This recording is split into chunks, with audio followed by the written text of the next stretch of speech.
అభి అయితే ఆ జయకృష్ణతో ఇలా అంటూ ఉంటాడు. అవును, చామంతి డైలీ ఎలా వస్తుంది అని చెప్పి అంటూ ఉంటాడు. అది విని జయకృష్ణ అయితే తను రోజు నడుచుకునే వస్తుంది సార్ అని చెప్పి అంటూ ఉంటాడు. అది విని అభి అయితే ఏంటి నడుచుకొని వస్తుందా అంటే వాళ్ళ హౌస్ ఇక్కడ మన ఆఫీస్కి దగ్గరేనా అని చెప్పి అంటే అవును సార్ అని చెప్పి ఆ అడ్రస్ అయితే చెప్తాడు. ఆ కాలనీ అని చెప్పేసరికి అభి అయితే అవునా, ఆ కాలనీలో అక్కడ ఒక టెంపుల్ ఉంటుంది, అక్కడేనా వాళ్ళ హౌస్ అని చెప్పి అంటే అవును సార్, ఆ టెంపుల్ ఉంటుంది కదా, ఆ టెంపుల్ పక్కన లెఫ్ట్ సైడ్ ఒక వీధి ఉంటుంది, ఆ వీధిలోనికి వెళ్తే అటు నుంచి రెండో ఇల్లే వాళ్ళ ఇల్లు అని చెప్పి జయకృష్ణ అభితో అంటాడు. అది విని అభి అయితే ఖచ్చితంగా నేను ఇప్పుడు అక్కడికి వెళ్ళి తీరుతాను, అక్కడ స్వర ఎలాగైనా సరే స్వర అక్కడ ఉంటుంది, నాకు ఆ విషయం తెలుసు అని చెప్పి అభి కారులో అలా అడ్రస్కి అయితే వెళ్తూ ఉంటాడు.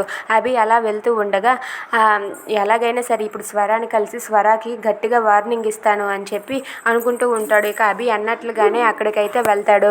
ఇంతలో స్వర అయితే వాళ్ళ ఇంటి దగ్గర అభి సార్ బొమ్మని చూసి చాలా మురిసిపోతూ ఉంటుంది. అభి సార్ త్వరలోనే మన ఇద్దరం కలిసి ఒక్కటవుతాం అభి సార్ అని చెప్పి తన అభి సార్ గురించి మాట్లాడుకుంటుంది. If you like this video please subscribe.